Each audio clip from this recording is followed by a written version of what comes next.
Oh hey, this looks familiar, and that's because it is.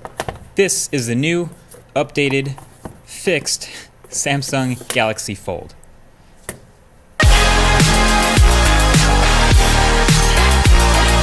Hey, what is up guys? MKBHD here. So, a little refresher for those who may not have heard or may have forgotten the original story. So, as it goes, Samsung announced a crazy folding phone in February, Galaxy Fold. Later in the year, it starts the press cycle, so I got my hands on one, I did my first impressions video, and then I got the phone in the studio, did an unboxing, the whole deal. I'll drop all the links below in case you want to go watch those. So there were a small handful of review units in the wild, and then one by one, including mine, they started breaking for various reasons. So Samsung recalled all those review units, they took mine back, everyone else gave theirs back, then they took them behind closed doors and started working on figuring out what went wrong and trying to fix it. And then of course, during all this, there's all the doubters and the haters, of course, like, oh, there's no way they're gonna actually try to relaunch this phone. It's doomed. It's just nothing should happen like this. It's canceled. Maybe it's canceled, but all that brings us to right now. And as you can see, it isn't canceled.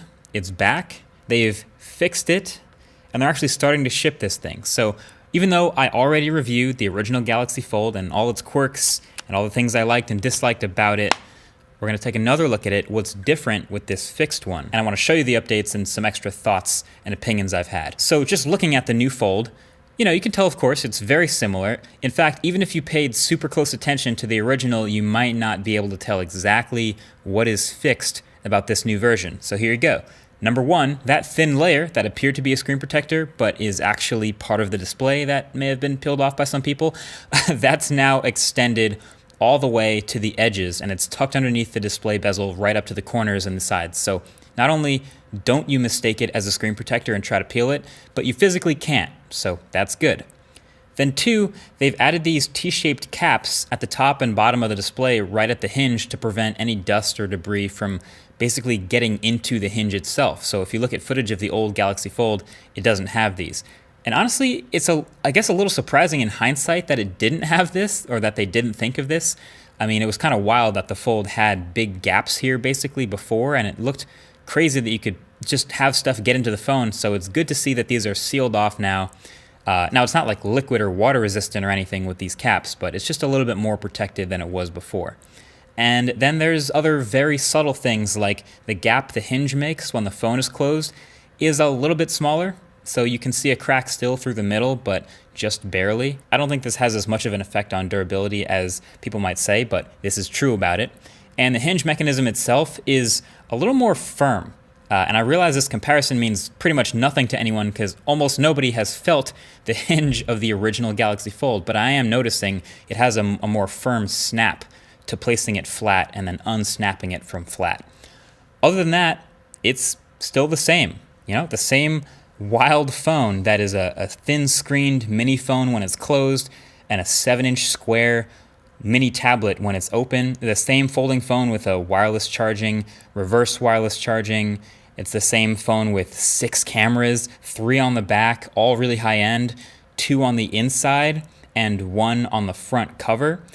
And all that means it's still fun, and it's still a unique experience for gaming, for web browsing. It's awesome for email, I think, and of course just multitasking in general on this absolutely huge display that you can fold and put in your pocket. The crease looks about the same to me too, and I was just curious if while they were behind closed doors, if they would change any other little things, like maybe improve the display material a bit, but it doesn't seem like anything aside from those few things are different. It's still going to be a soft plastic because it still has to fold in half in ways that hard glass can't.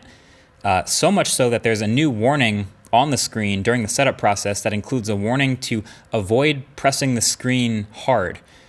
Because it's still true that if you dig your fingernails into the plastic or accidentally scratch this protective layer at the top, or even just press it way too hard, you can actually damage the Galaxy Fold. But look, at the end of the day, I think it's a good thing that Samsung saw what was going wrong, accepted it, took all of them back, they never actually shipped any to customers, and fixed it internally. And, they actually addressed what was going wrong. I only say this because I could easily see a world where some other companies maybe take the more stubborn, like Apple-like approach, where look, you're holding it wrong, you guys are using it wrong, it was breaking because of user error, it'll be fine, just ship it anyway.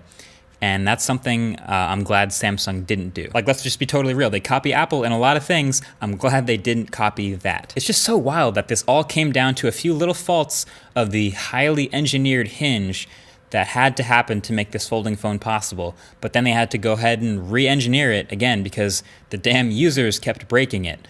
But hey, that's what it comes down to. If you keep a product completely and totally secret like this, and you never take it really out of a lab to test it with real people, then the first real people that use it are gonna do things that you may have never thought of doing in the lab, like, folding it with things other than robot hands, and putting it in lint-filled pockets, and going to beaches with sand everywhere, and just all kinds of crazy stuff like that. This new fixed Galaxy Fold is not a radically different phone. As you can tell, it's very similar. It's still a delicate phone that, honestly, I think probably people are going to still break this when they get it, or a month after they get it, or a year after they get this phone. But what it represents, I think, is Samsung taking a stance really that they believe in this whole foldable phone form factor thing in the first place. My feelings on this phone are pretty much the same, which is that I'm just really happy it exists. Even if I wouldn't use it as my daily phone necessarily, I really did enjoy using it. It has a lot of great things about it, but wouldn't use it, I don't think, on the daily. But I'm glad it exists, and I'm glad that companies actually take big risks like this still. In a world of, maybe more iterative phones, like you just saw the new iPhone. It's very similar to the last one.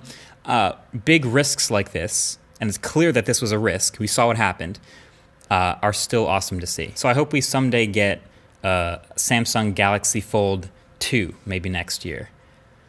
I have no idea what that would look like or what would be different about it. It's pretty wild just seeing this first one, but I hope we get a sequel. Either way, that's it for this quick update. Also, do you want one of these? Because I do have an extra one. Thanks to Dbrand, I'm gonna do a giveaway of a Samsung Galaxy Fold on Twitter sometime in the next 48 hours or so. So go follow over there if you haven't already to get in on that. And hey, maybe you'll get lucky. Either way, again, that's been it. Thank you for watching, and I'll catch you guys later. Peace.